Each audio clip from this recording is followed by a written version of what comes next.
தொலைக்காட்சி நேயர்களுக்கு வணக்கம். நான் கசாலி. இன்னைக்கு உலக செய்திகளில் வழக்கம் போல் பரபரப்பாக தான் இருக்குது. எப்போ உலகப் போர் ஆரம்பிக்க போகுது அப்படின்னு எல்லாரும் பயத்தோடையும் ஆர்வத்தோடையும் எதிர்பார்க்குற மாதிரி இருக்குது.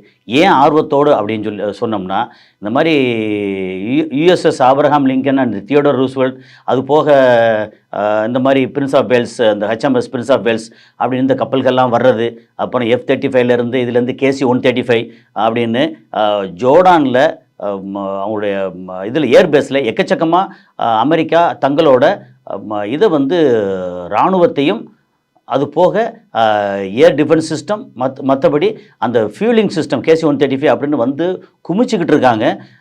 அது போக கத்தாரில் ஏர்பேஸில் அங்கே இருக்க முக்கியமான அதிகாரிகள் அவங்க எல்லாத்தையும் வெளியேற்றி விட்டுட்டு அங்கே அதே மாதிரி KC-135 இருக்கட்டும் மற்ற ஐட்டங்களை பூரா நிறைக்கிறாங்க. சவுதி அரேபியாவில் உள்ளே இறக்கி வச்சுருக்காங்க. ஆனால் அங்கே அவங்களுடைய வான்வெளியை பயன்படுத்த முடியாது, பயன்படுத்தக்கூடாது அப்படின்னு சவுதி அரேபியா ஸ்ட்ரிக்டாக சொன்னதாக ஒரு தகவல் இருக்குது. என்னென்னா, சவுதி அரேபியா ஈரானை பகைச்சிக்க விரும்பலை. காரணம், ஈரான் நேரடியாக சவுதி அரேபியாவோட சண்டைக்கு வருவாங்களா இல்லையான்னு தெரியாது. அந்த ஈரானோட ப்ராக்சி இதில் ஏமனில் இருக்கக்கூடிய ஹவுத்திஸ், அவங்களுக்கு சவுதி அரேபியாவோட ரிஃபைனரி ரொம்ப ரொம்ப பக்கம்.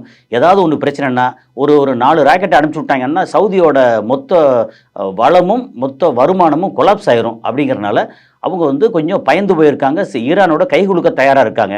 அதே நேரத்தில் இஸ்ரேலோட ரொம்ப நெருக்கமாக இருக்காங்களா அப்படின்னா, இப்போது சவுதி அரேபியா இஸ்ரேலோட ரொம்ப நெருக்கமாக இல்லை.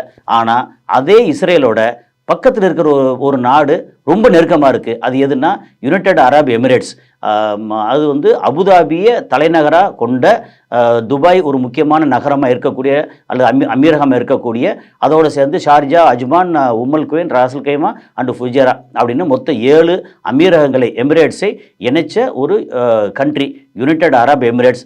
அது இஸ்ரேலோட ரொம்ப ரொம்ப நெருக்கமாக இருக்குது. ஸோ இஸ்ரேல், UAE, துருக்கி, அமெரிக்கா இவங்கெல்லாம் பயங்கர நெருக்கமாக இருக்காங்க. இப்போ சமீபத்தில் இந்தியாவோடையும் UAE ரொம்ப நெருக்கமாக இருக்குது. அதே இந்தியா இஸ்ரேலோடையும் நெருக்கமாக இருக்குது. இப்போ முதல்ல நம்ம இந்த உலக செய்திகளில் இப்போ பேச போகிறது, இன்றைக்கி என்ன கண்டிஷன் இருக்குது. இப்போது USS ஆப்ரஹாம் லிங்கனாக இருக்கட்டும், மற்ற அவங்களுடைய கடற்படை இருக்கு இல்லையா, அது எல்லாமே, அதாவது விமானம் தாங்கி போர்க்கப்பல்கள், அது போக அங்கே ஏகப்பட்ட அந்த டேங்கர்ஸ்லேருந்து இதிலேருந்து ஆட்கள்லேருந்து எக்கச்சக்கமாக இருக்காங்க.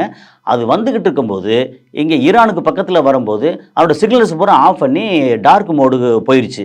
அப்போது இது என்ன சொல்லுவாங்கன்னா, அந்த மாதிரி டார்க் மோடுக்கு போனாலே அடுத்து போர் ஒத்திகை அல்லது போர் ஏதாவது செய்கிறதுக்கு தயாராக ஆகுறாங்கன்னு அர்த்தம். அதே நேரத்தில் இஸ்ரேலோட நிலைமை என்ன அப்படின்னா, இஸ்ரேல் ஒரு பக்கம் அவங்களோட ஏர் டிஃபென்ஸ் சிஸ்டம், அதில் ஒரு 4 லேயர் இருக்குது. அதாவது அயன்டோம் இருக்குது, அப்புறம் டேவிட் ஸ்லிங், ஏரோ 3, அதுக்கப்புறம் தாடு, இந்த மாதிரி ஒரு 4 லேயர் சிஸ்டம். அந்த 4 லேயர்ஸ் ஏற்கனவே நம்ம பேசியிருக்கோம். ஒரு புரிதலுக்காக பேசுகிறோம் அப்படின்னா, ஒரு 100 கிலோமீட்டர் அந்த மாதிரி ஒரு தூரத்தில் அது ரொம்ப ஓரளவு ரொம்ப பக்கத்தில் இருந்தால் அது இந்த மாதிரி டேவிட் ஸ்லிங், அயன்டோம் இதெல்லாம் தாக்கும்.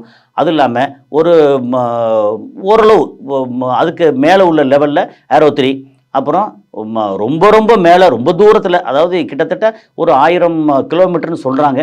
அந்தளவுக்கு வந்தால் அந்த அளவுக்கு அவ்வளோ தூரத்தில் உள்ளதை கண்டுபிடிச்சி அப்புறம் இங்கேருந்து போய் அதை தாக்கக்கூடிய அளவுக்கு தாட் சிஸ்டம், அதை இயக்கிறதுக்கே, ஒரு தாட் சிஸ்டத்தை இயக்கிறதுக்கே 90 பேருக்கு மேலே தேவைப்படுது.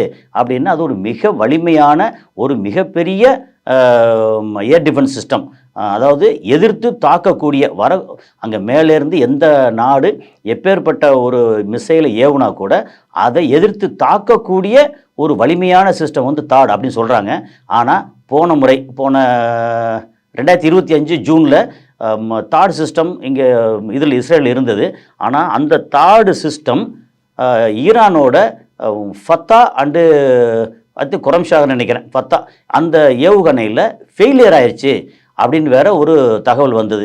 என்ன காரணம் அப்படின்னா, இந்த தாட் சிஸ்டத்தில் இருக்கிற ஆன்டி ஏர்கிராஃப்ட் மிசைல்ஸ் இருக்கே, அது நேராக போய் அது ஒரு ரூட்டு போச்சு அப்படின்னா வளைஞ்சு போய் அதை தேடி போயால் அழிக்காது, அந்த ரூட்லேயே அழிக்கும் அப்படின்ற மாதிரி சொல்கிறாங்களா. அதனால் தாட் சிஸ்டம் மிக வலிமையான ஆனால் ஒரு ஃபெயிலியர் மாடல் அப்படின்னு சொல்கிறாங்க. சரி, எது எப்படி இருக்கட்டும், அவங்க கையில், அதாவது இஸ்ரேல் கையில் பயங்கரமான ஒரு 900 மிசைல்ஸ் வந்தால் அளவுக்கு 900 மிசைல் வந்தால் கூட நாங்கள் எதிர்த்து தாக்குற அளவுக்கு எல்லாம் தயாராக இருக்கோம் அப்படின்னு சொல்கிறாங்க. ஆனால் இதை நீங்கள் அப்படியே கணக்கு பண்ணிங்கன்னா ஈரானில் வந்து மிசைல்ஸ் மட்டுமே வந்து 3000 தாண்டி இருக்குது. அதுபோக அவங்ககிட்ட ட்ரோன் இப்போ ஒரு 3-4 வகையான ரேஞ்சு உள்ள ட்ரோன், அந்த ட்ரோன் வந்து 20,000க்கு மேலே இருக்குது அப்படின்னு ஒரு தகவல் இருக்குது. அதுபோக இப்போ சமீப காலத்தில் நேற்று வரைக்கும் சைனாவிலேருந்து ஒரு 16 ஃப்ளைட்டு கார்கோ ஃப்ளைட்டு எக்கச்சக்கமாக ஆயுதங்கள் வந்து இறக்கியிருக்கு. அது போக நேற்று சைனாலேருந்து கப்பலில் பந்தர் அப்பாஸ்ன்ற சொல்லக்கூடிய ஈரானோட துறைமுகத்துக்கு கப்பல் வந்து இறங்கியிருக்கு. இது 2வது கப்பல் அப்படின்னு சொல்கிறாங்க. கப்பல்னால் தெரியும் அதோட கொள்ளளவு எப்படி, அதில் எவ்வளோ ஆயுதங்கள் வரக்கூடும் அப்படின்னு. ஈரானுக்கு வந்து இறங்கின மாதிரி வந்து குமிஞ்சிக்கிட்டு இருக்கு சைனாவோட வெப்பன்ஸு. இப்போ என்ன அப்படின்னா, ஏன் சைனா வந்து இவ்வளோ தூரம் ஈரானுக்கு சப்போர்ட் பண்ணுது அப்படின்னா, அமெரிக்காவை அடிக்கிறதுக்கு வேறு வழியே இல்லை. அதாவது இதுக்கு முன்னாடி என்ன சொல்லியிருப்போம் வந்து, இந்த மாதிரி பழைய இதில் கிறிஸ்டியானிட்டியில் சொல்லுவாங்க வந்து, அந்த கோலியாத்து தாவீது அப்படின்னு சொல்லி, அது கோலியாத்து ஒரு மிக பிரம்மாண்டமான ஆள், தாவீது வந்து ஒரு சாதாரண சின்ன பையன், கடைசியில் ஒரு கவன் கல்ல கன்னத்தோட நெற்றி பொட்டில் அடித்த உடனே கோலியாத்து விழுந்துருவான்னு. இப்போது அது மாதிரி ஒரு கோலியாத்தா இருக்கிறது அமெரிக்கா, தாவீதா இருக்கிறது ஈரான் அப்படின்னு சொல்லி வெளியில் வந்து ஒரு பேச்சு இருக்குது. அது இல்லாமல் நம்ம இதிகாச புராணங்கள்லேயே ஒரு மிக பிரம்மாண்டமான அசுரனை ஒரு சாதாரண கிருஷ்ணனாக ஒருத்தர் வந்து அடித்து கொண்டான்ற மாதிரி ஒரு கதையெல்லாம் இங்கே இருக்குது.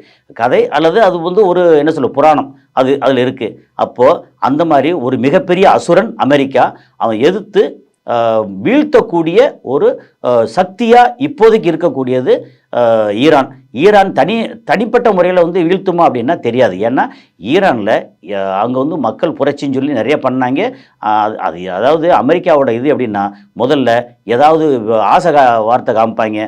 அங்கே ஆட்சியாளருக்கு வந்து லஞ்சம்னா பில்லியன்ஸில் லஞ்சம் கொடுத்து ஒரு தனி தீவை ஏதாவது எங்கேயாவது ஒரு தீவை விலைக்கு வாங்கி அங்கே ஒரு குடும்பத்தோடு செட்டில் ஆகிக்கும் அப்படின்னு சொல்லி அங்கே இருக்கிற வளத்தை பூரா உறிஞ்சிட்டு போவாங்க. இதெல்லாம் நடக்கிறது தான்.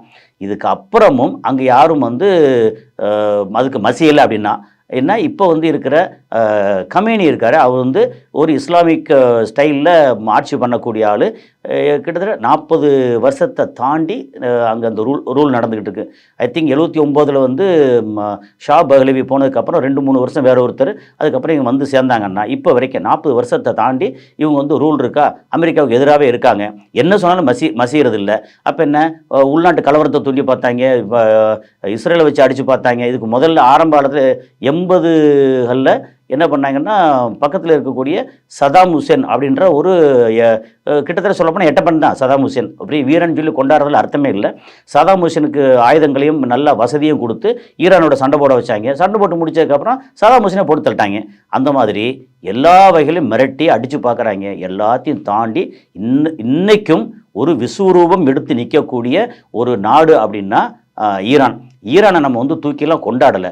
ஆனால் ஈரானோட வெற்றி, இந்தியாவோட வெற்றி, சைனாவோட வெற்றி, ரஷ்யாவோட வெற்றி, ஏன் சவுதி அரேபியாவோட வெற்றி அப்படிங்கிறனால தான் நம்ம ஈரான் வெற்றி அடையணும் அப்படின்னு சொல்லி நம்ம விரும்புகிறோம். அப்புறம் இதில் என்னென்னா, இஸ்ரேல் அங்கே வந்து பயங்கரமான ஒரு டிஸ்கஷன் நடந்துக்கிட்டு இருக்கு. என்ன பண்ணுறது, ஒருவேளை பிரச்சனைன்னு வந்துருச்சு அப்படின்னா ஈரான் கண்டிப்பாக இஸ்ரேலை தாக்காமல் இருக்காது. இஸ்ரேலை தாக்குறதுக்கான அத்தனை வகையான ஆயுதங்களும் கையில் இருக்குது. அவங்க சொந்த ஆயுதமே எக்கச்சக்கமாக இருக்குது. அது போக இப்போது சைனாவோட ஆயுதங்கள் நிறைய வந்து குமிஞ்சிருக்கு. இப்போது நெத்தன்யாகு எங்கே போனாருன்னு தெரியலை அப்படின்னு ஒரு பேச்சு இருக்குது. இங்கே ஈரானில் எடுத்துட்டிங்கன்னா அவர் அயத்துல்லா கமேனி, அவரோட மகன் ஒரு என்ன சொல்கிறது, ஒரு சேஃபான இடத்துல அங்கே இருந்து உத்தரவு போட்டுக்கிட்டு இருக்காங்க. அது இல்லாமல் அங்கே ஐஆர்ஜிசியோட கமாண்டர் அவர் கையில் எல்லா அதிகாரத்தை கொடுத்துருக்காங்க. அவர் சொல்கிற ஒரே ஒரு வார்த்தை, அதோடு இப்போ முடிச்சுக்கலாம் இன்றைக்கி, என்னென்னா, எனி டைம் நீங்கள் வந்து எங்களை சாதாரணமாக மிரட்டுறதுக்காக ஒரு ஃபைட்டர் ஜெட்டு பறந்து வந்தாலோ, அல்லது ஒரு சின்னதாக ஒரு தாக்கிட்டு நம்ம வந்து திரும்பி போயிடுவோம் அப்படின்னு நினச்சி தாக்குதல் நடந்தாலோ, அல்லது மேசிவ் அட்டாக்கோ பயங்கரமாக நீங்கள் சொல்கிற மாதிரி அருமடா அப்படி சொன்னீங்களா, அல்லது வந்து இன்னொன்று சொன்னீங்களே, அதாவது எங்களை வந்து அழிச்சிருவோம் தாக்குவோம்னு சொல்லி அப்படி ஹெவியாக வந்தாலோ, அமெரிக்காவிலேருந்து அமெரிக்க கப்பல்கள்ல இருந்தும், அப்புறம் கத்தாரில் பேஸில் இருந்தும், ஜோர்டான் பேஸில் இருந்தும், இதில் சைப்ரஸ் தீவில் இருந்தும், அது போக வந்து இன்னும் ஒரு இந்தியன் பெருங்கடலில் இருக்கிற தீவில் இருந்தும், இஸ்ரேலில் இருந்தும் சுற்றியே வந்து தாக்கினா கூட நாங்களும் வந்து விடமாட்டோம் அப்படின்னு சொல்லி ஒரே ஒரு மிசைலோ ஒரே ஒரு ஃபைட்டர் ஜெட்டோ ஈரானை கிராஸ் பண்ணிச்சு அப்படின்னா அதுக்கடுத்து யுத்தத்தை நிறுத்த முடியாது. நாங்கள் என்ன பண்ணுவோன்னு எங்களுக்கே தெரியாது. நாங்கள் ஒரு முறை வந்து இதை நீங்கள் வந்து லேசாக உரண்டை இழுத்துட்டீங்க அப்படின்னா அதுக்கப்புறம் எங்களை நீங்கள் கட்டுப்படுத்த முடியாது. நீங்கள் வந்து சமாதானத்துக்கு வந்தால் கூட விட மாட்டோம், உங்களை ஒழிச்சு தான் விடுவோம், அதில் நாங்களும் பாதிக்கப்படுவோம், பரவாயில்ல அப்படின்ற அளவுக்கு அந்த IRGC கமாண்டர் சொல்லியிருக்காரு. ஸோ எனி டைம் இந்த எரப்ஷன் அஜிடேஷன் போர் எனி டைம் மூழலாம் அப்படிங்கிற ஒரு என்ன சொல்கிறது, ஒரு பயத்தோட சந்தேகத்தோட நம்ம எதிர்பார்க்க வேண்டியிருக்கு.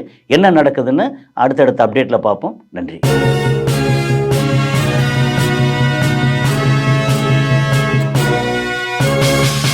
உடனுக்குடன் அப்டேட் தெரிந்து கொள்ள ஜெம் டிவி தமிழ் ஆப்பை இன்ஸ்டால் செய்யவும்.